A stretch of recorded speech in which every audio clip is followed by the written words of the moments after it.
You Coming know, up just on like Why Did I Sophisticated Get Mom. Married? If y'all remember that Why Did that movie? It takes Marcus 1.2 miles to go get gas, and then he works 5.7, and you checking his freaking mileage and his speedometer and how long it takes him to get to point A to point B so that you could check where he is. If you have to do all of that because you don't trust him or whatever the case may be, then find another man.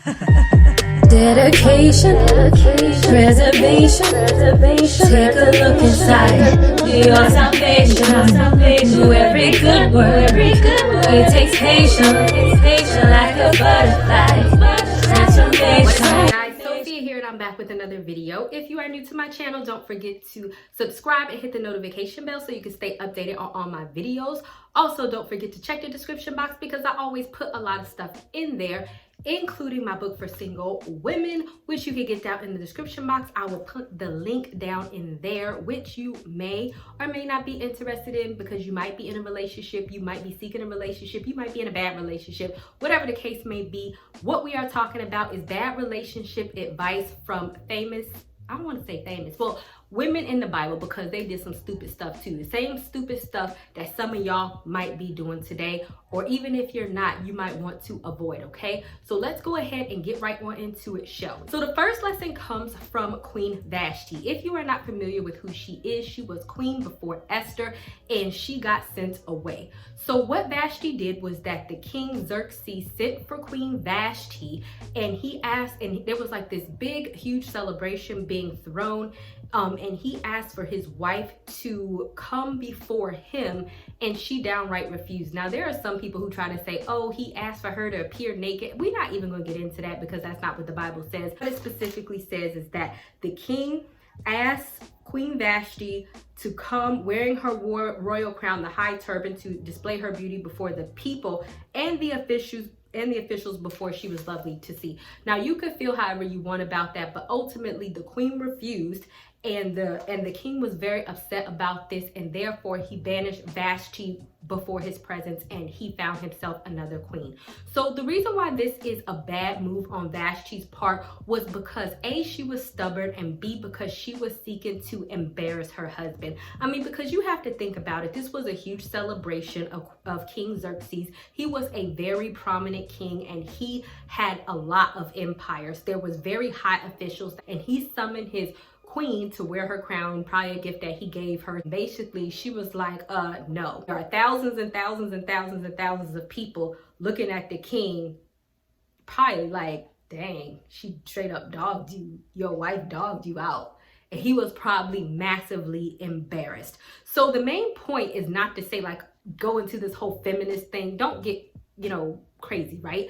The point is that you need to realize that you do have to understand that when you are in a relationship, you have to be somewhat compromising. A relationship is not always about you. As long as somebody's not just straight up disrespecting you or something like that, really try not to be super stubborn in a relationship, and really try not to embarrass the person that you're with. That means that if you are in public, don't be trying to be all loud and make a scene and talk about your personal business and be doing the absolute most, okay? If you love the person, the last thing that you want to do is try to paint them in a bad light, go up to their job or in an office party and have their boss looking at them like, yo, what's going on with your woman? Because to me, that's the equivalent of what this is. Like, you at a Christmas party and then you sit up there acting the daggone fool, getting drunk and throwing up and falling out on the ground and screaming on your husband and whatnot, and they looking at him like, yo, we about to promote you to partner, or your boyfriend, we about to promote you to partner, and your freaking girlfriend is acting a daggone fool. And so this is the type of stuff that I'm talking about.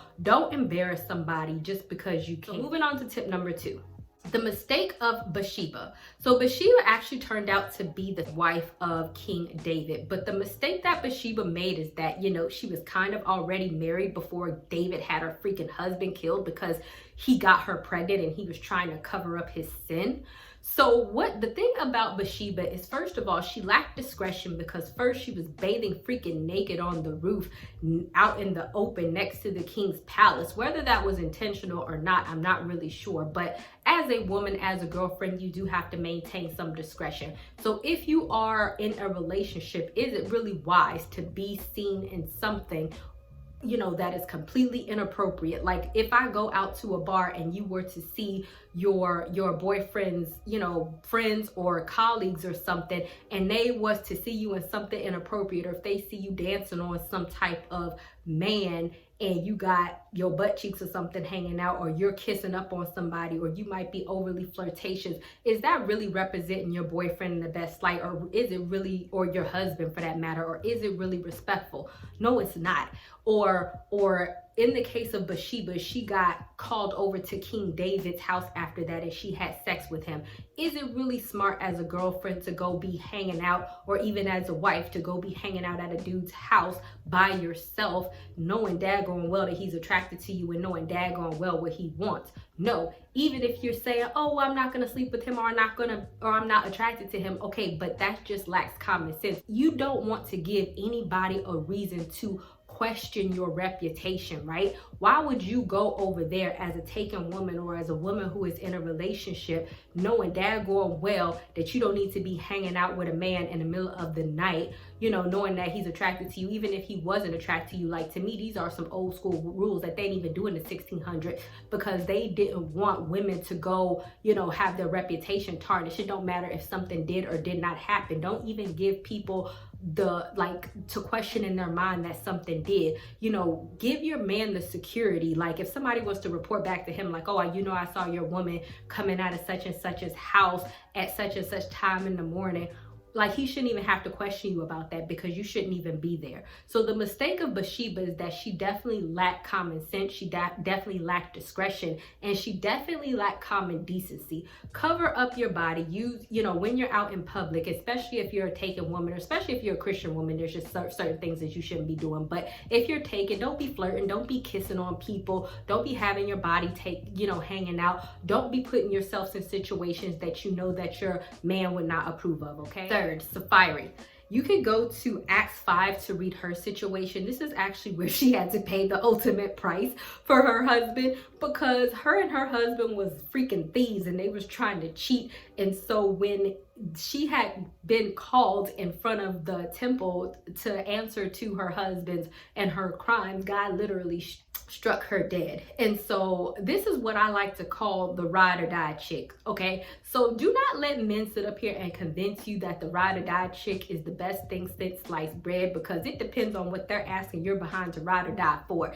And I have definitely seen some friends be stupid like this, like, oh, I'm dating this drug dealer and he wanted me to hide the drugs in my underwear while we was driving, so that when he got pulled, because he got pulled over by the cops and he knew that they wasn't going to search me, and they searched him, and then when they ain't find nothing, we got off scot-free. Okay, but what if they would have searched you? Then what? Do you really think that he would have claimed those drugs for his own? And then guess what? Your behind would have got locked up, and then you would have went to jail. So a lot of y'all are sitting here being boo-boo the freaking fool for some of these guys who would not do the same for you, okay? If a guy is asking you to put yourself in a dangerous or an uncompromising position, especially one that can end you up in like freaking prison, then you need to leave. This is a bad relationship. So Sophie ends up on the bad relationship advice list, because you should not be with a man that can have you pay dire. In her situation, dire, God struck her dead for her sins because she was stealing. You could end up in jail. You can end up for embezzlement. You could get convicted of white collar crime. And even this don't even have to do, I feel like this don't even have to do with class, because we've seen this on some of these reality shows of these Real Housewives. A lot of these women is getting locked up for like white collar crimes, for what their husband did and all this, that, and the third.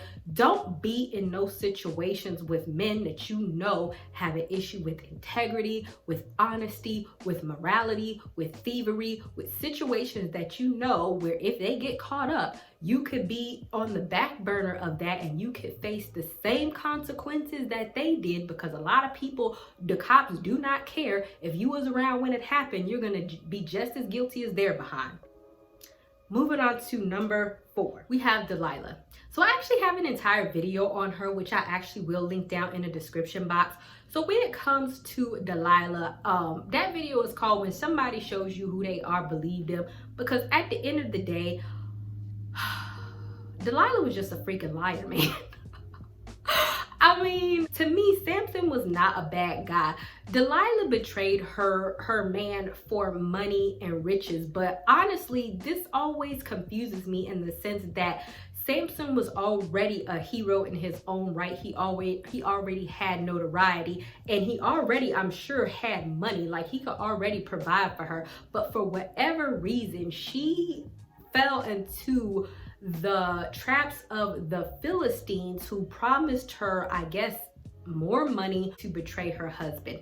And so what this means for you is, like, if you are in a situation with a good man, because I did consider Samson a good man, he really didn't do anything to Delilah, and for whatever dumb behind reason, he continued to trust Delilah even after she was a lying, cheating, freaking snake that wanted to, you know, get him locked up.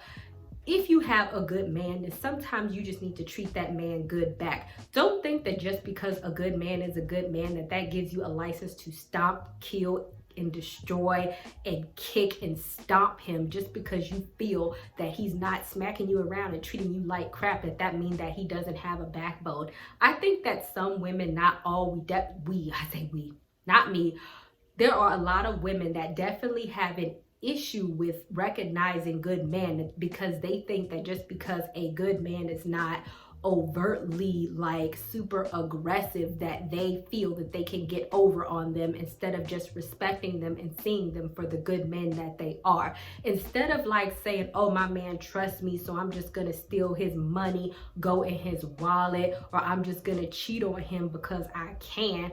Why don't you just simply be faithful and loyal to a good man and actually appreciate him and give him his props, instead of trying to take advantage of him, right? Why do that? That's all Delilah had to do, and maybe they could have actually lived a good life, because her betraying Samson meant nothing. Like, to me, she got momentary wealth, when really if she would have continued to live with Samson, you probably could have had long-term wealth, because y'all was married. Y'all would have been married for many years. So unless that wealth lasts you from now until forever, then, or to the end of your life, then what was the point of that? Because you could have been with Samson from now until the end of your life, and we know that the favor of God was on Samson. So if the favor of God is on Samson and you're married to Samson, then that means the favor of God is on you as well. So sometimes you need to appreciate what is right in front of your face, and not be so quick to abuse and neglect a man just because you feel that he is naive. So just choose to be appreciative of good men. And last but not least, we have Jezebel.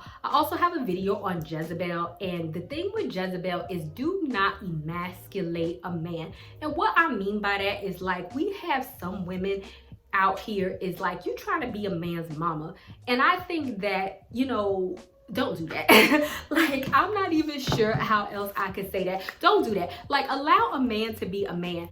If you want a child, then go off to have a child, because the main thing, or the main issue that Jezebel had, is that she was trying to be the man in the relationship. She stole her husband's signature or his seal, and she was giving directives. He was the king. I mean, everything that Jezebel did, she did it for her husband, or she did it in the name of her husband. And some people didn't even know she was doing it. She just took it upon herself, and she was doing it because she wanted to sit up there and be his freaking mom over his freaking wife. So it's like, a lot of women want to sit up here and be the boss of everything, and not understanding that it is two grown people in a relationship. And I feel that is something that is very prevalent in relationships today, where women just want to take over and make a man be, and you want to tell a man how to act. Nobody wants to be with a bossy freaking woman, or their mama number two. Nobody wants to sit up here and sit up in the house all day with a woman that wants to run her mouth and freaking tell him what to do all of the freaking time.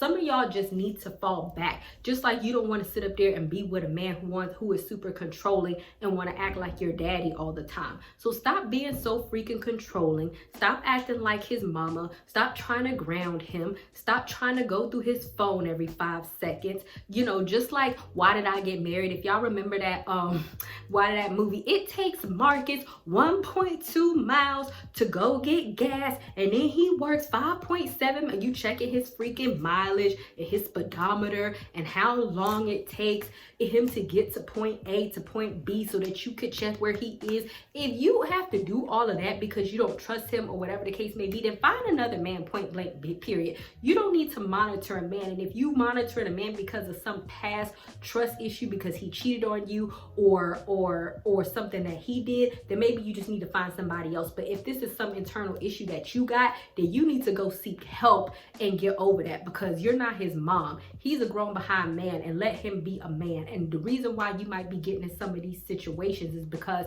a man don't want you to punk him. You know what I mean? Let him handle himself and be within himself, just like you a grown behind woman, okay? All right. Thank you guys so much for watching. I want to know, have you guys ever made some of these common relationship mistakes? If you have, I would love to know about it. Don't forget to subscribe, and I will see you guys another day, another time. Bye, y'all.